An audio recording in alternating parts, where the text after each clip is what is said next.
Hello, welcome to part 2 of SD-WAN and Cloud. Hopefully you've arrived here after watching the first video. If not, I'd recommend going back to that to get the context and sort of the business angle to this and the how to have a good conversation. The link is below in the comments. This is where we left it last time, which was, okay, we've built up the picture to, I've got SD-WAN over here, I've got Cloud over here, Azure specifically, and how does it all work? How do we join the dots? What options do we have for fulfilling this question mark? And that's the purpose of this video. So let's step back and go, well, why do we need to have this conversation? Why is this knowledge not already out there everywhere? Well, as we talked about last time, SD-WAN is obviously newer than some of the older technologies we have. So just to make that clear, well, if the question was how do I connect my MPLS network to Azure, then most people involved in Azure infrastructure will know that you need an express route gateway in the VNet, and an express route circuit here would be the question mark, and you can have multiple express route circuits, and there's a partner ecosystem, and this is always, the gateway is always a Microsoft managed service, and that's got certain limits, etc., etc. That's a known pattern now. That's been around 5 years or more. But the purpose of this video is, of course, well, what if that middle box is SD-WAN? Just want to remind everyone that the first port of call should be to have a chat with your networking vendor. So here's the Gartner Magic Quadrant for SD-WAN a few years ago. You're probably using one of these vendors. So the first question should go, be to go to the vendor, say, hey, got an Azure deployment happening. What's the pattern that you've got approved and tested? But that said, even if you're going with a reference design, it's going to be using one of the patterns that I'll introduce. And it will be interesting, I'm sure, for your cloud engineers, your network engineers, to understand a little bit behind the scenes what's happening, and even to help you have better conversations. It might help to understand the technical options. Okay. So I'm going to also release an article on GitHub which details the different scenarios that we've got available to us, and I'll include more technical detail there. This is an overview video to give you a flavor for what's available, so you can see them as sort of part 2, kind of part video, part white paper. I'll make sure it's all linked below in the comments. This was the low resolution view. So let's work from low resolution to medium resolution to high resolution. This was the low resolution view that we're starting with. Let's build that out now to a medium resolution technical view. Okay, what's going on here? Well, each of these red dots represents a question or a topic that you should dive into and address and understand how you will answer that topic and the behavior of your solution. So let's go around here. The first red dot is inside of Azure. Do I have a regular hub and spoke based architecture using VNets that I manage? I control the routing. I deploy express route gateways and VPN gateways as resources that I see. Or do I have a Azure Virtual WAN based environment? Because depending on which one you have now and which one perhaps you might have in the future, there will be different scenarios available to you. Okay, the next one, and this is super important, is from my branches into the cloud, into Azure, do I want to talk actual SD-WAN, so the protocol built by the vendor that I'm using, or do I just want to use IPsec?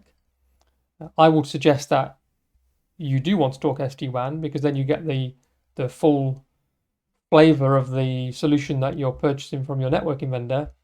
But there are reasons, mainly legacy now, where you may have chosen an IPsec based approach, and I'll cover both.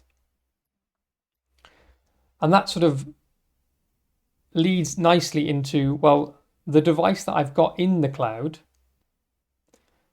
is that going to be a native Microsoft service or a network virtual appliance supplied by the networking vendor that I'm working with? And if it's IPsec, then it'll be a Microsoft native gateway. If it's SD-WAN end-to-end, then it's going to be a virtual appliance, and there's different levels of how much that is a managed service, as we'll come on to. How will you do the routing between the Azure VNets and SDN stack and your SD-WAN? So for example, when you bring a new branch online, does Azure learn about that automatically, or do you need to update static routes? If you add another VNet in the cloud, does your SD-WAN network on the left learn about that dynamically via BGP, or do you have to add more static routes? I would suggest that you want it to be dynamic in 2022. So I'll talk about that in the scenarios. If you go for the dynamic approach, then how many prefixes do I have going from left to right and right to left? Does that change throughout migration? For migration, for example, you might have to use longer prefix lengths on your routes because you might want to migrate a branch at a time, which means you can't fully summarize. So summarization is a key one to think about. When can you do it? Do you need to do it? What are the Azure limits associated with some of the products we'll talk about? And then some of the more classical design attributes you need to think about. How much throughput do I need going through this head end that I have in Azure? What is the resilience pattern for HA? So under the covers, I've probably got 2 nodes or more. Are they deployed across availability sets? Are they across availability zones? How am I going to do multi-region? Third one here would be around the management, the feed-in and water-in of that virtual appliance. Of course, if it's a native gateway and you're doing IPsec, then it's a Microsoft managed service. But if it's let's say a Cisco NVA or a Barracuda NVA, then who's responsible for updating the code on that, for managing the resilience on that, for deploying the VMs? Well, that's one of the characteristics of the different scenarios that I'll talk to you about, is they've got different operational models. And then the last one is around security, and that is, are we just doing sort of basic routing end-to-end here? Or perhaps is my NVA that's in the VNet, is that doing an element of network security as well? And this will depend mainly on the vendor solution that you're going for.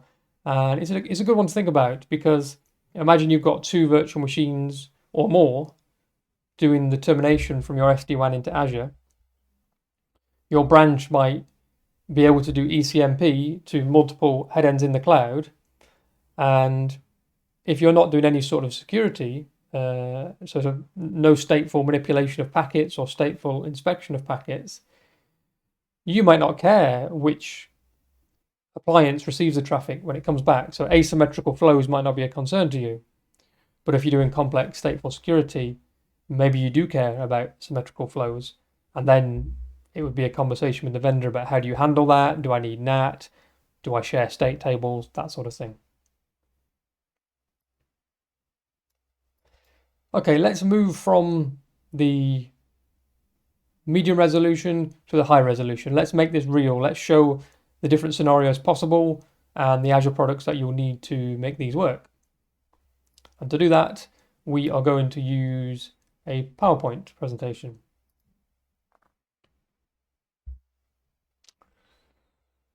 Okay, this is another pictorial view of the same low resolution view that we started with before. So effectively, at the top, I've got Azure. In the middle, I've got my SD-WAN network connected to my sites. What does that bit in the middle look like? How do I solve for the question mark? And when we break this down, we realize there's 7 high-level patterns which you can pick from. And some of these have been around for many, many years now. Some of these are still in preview.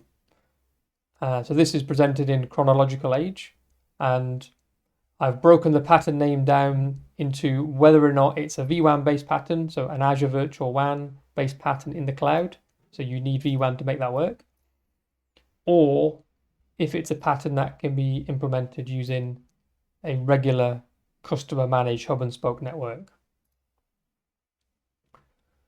So don't worry too much about the names yet. We'll talk about those as we go through the slides. And again, just to reiterate, this is supposed to be an overview of the options possible.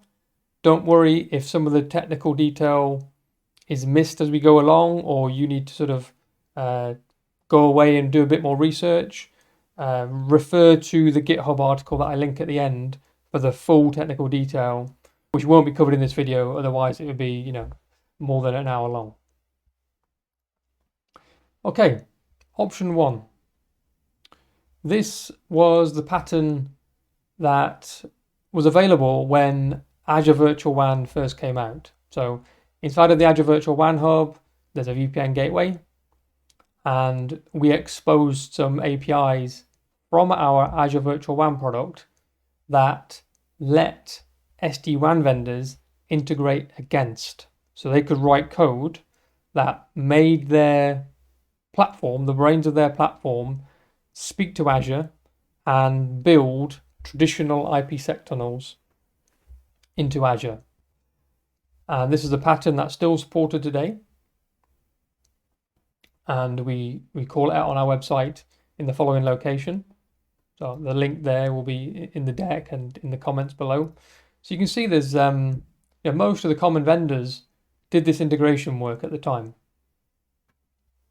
An example of this, which is still used in my experience by quite a few customers, would be the Meraki solution used for connecting into virtual WAN.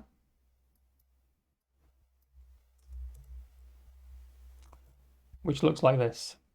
So you have a vWAN hub and you have some Meraki branches, and it uses tagging to build IPsec tunnels into the virtual WAN hubs.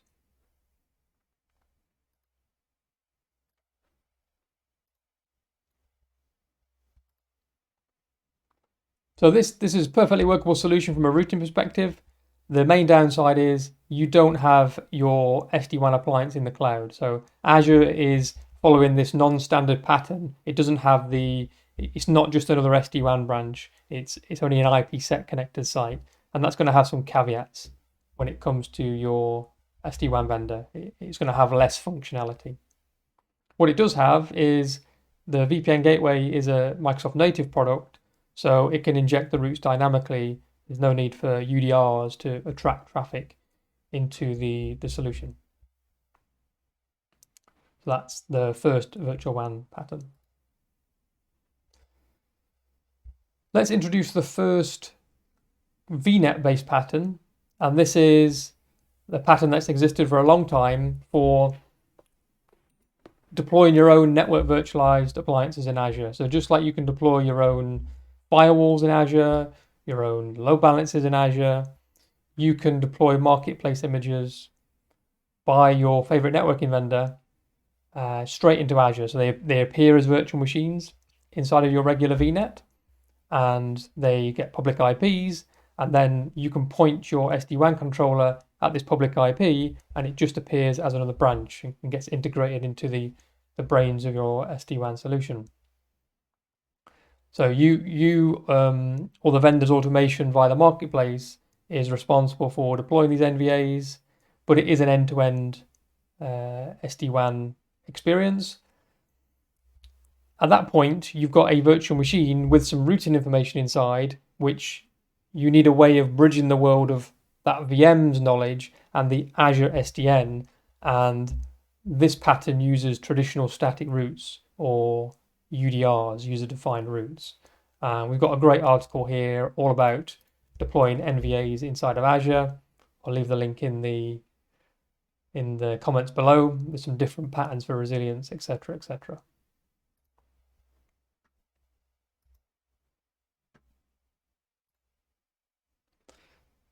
Pattern number 3, and this is a slightly enhanced version of the VNet, customer managed VNet based approach, and that is we still have those NVAs in the VNet, but rather than using static routes to exchange my routing information with the fabric, we kind of use a trick where we run BGP route exchange over IPsec to an Azure VPN gateway. And as we said before, this Azure VPN gateway has got special access to the fabric and it can inject routes.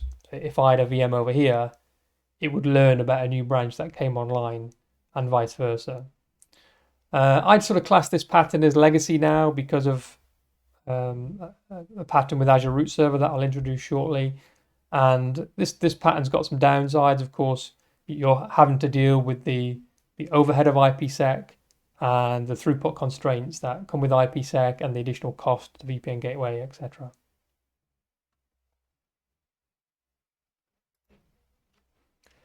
Pattern number 4 is a virtual WAN based pattern, the second vWAN based pattern, and this is what I would class as the most comprehensively managed hands-off approach for running SD-WAN in Azure, and that is I've got a virtual WAN hub. For example, I've got a virtual WAN hub here. This is one of my virtual WAN hubs in my global vWAN, and inside of this vWAN hub, I've got VPN function, firewall function, user VPN function, express route circuits. What I can also do is I can have a NVA inside of the hub, and I can come down here and I can choose the vendor that I want. So this is behind the scenes. The networking vendors that we'll show on the next slide have done this level of integration with Microsoft to fully automate their deployment of NVAs in the cloud. So you never see the virtual machines, you never have to worry about the resilience story, the code story. There's a cooperative support model between Microsoft and these vendors, so you can call either one, and there's a way in which tickets are handed off between the companies. And because it's a managed service, living inside of that virtual WAN hub, it has also got special access to the fabric. So these NVAs can inject their routes into the Azure SDN, and you get that dynamic route exchange without you ever having to worry about things like BGP, peerings, that sort of thing.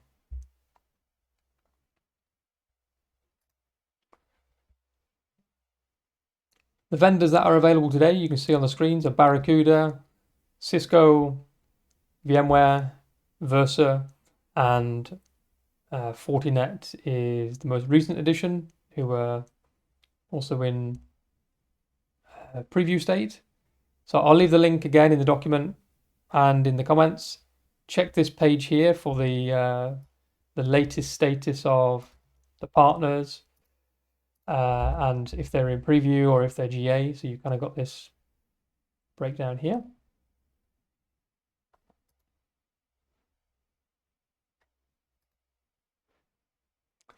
Okay, pattern number 5, and this is back to a customer managed VNet. So this is you're running your own VNets, no virtual WAN here. What's happening here? Well, again, you deploy these NVAs or use marketplace images, and you exchange BGP routes with Azure using a product called Azure Root Server. So this is very similar to what I called legacy design with IPsec, but BGP-over-IPsec to a VPN gateway. But in this design, there's no need for IPsec. It's pure BGP to Azure, and that's effectively what Root Server does. It acts as a route reflector and lets you talk BGP to the fabric. So this is a pattern that I've seen a lot of adoption of, a lot of interest in, because it lets you run the vendor's NVA in the cloud. It lets you deploy it in a way in which you see fit. You can manage that VNet and place that NVA wherever you desire. But you can also dynamically exchange routes. So I've dropped a link in here which talks about Azure Root Server as a product.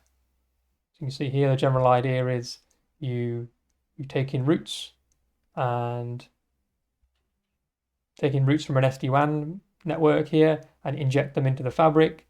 And you can also, if you want to, turn on something called branch to branch, and you could reflect those SD-WAN routes back to a express route connection, for example. So you could come in via SD-WAN and still access your on-premises express route connected VNet, which could be pretty cool for some migration scenarios. And Azure Root Server is fully GA now, and we've got plenty of customers using that. Okay, the final kind of in the cloud pattern is back to vWAN, and this is one which is still in preview as of March 2022. And this is, okay, I'm working with a network virtual appliance vendor, a network vendor that's not on this list here, but I still want to use virtual WAN and I still want to do dynamic routing. So this is, you put the NVA in the spoke and you talk BGP back to the virtual WAN hub. So it's very, very similar to this pattern. It's just that the functionality that Azure Root Server gave you is handled by this feature that we call BGP Endpoint.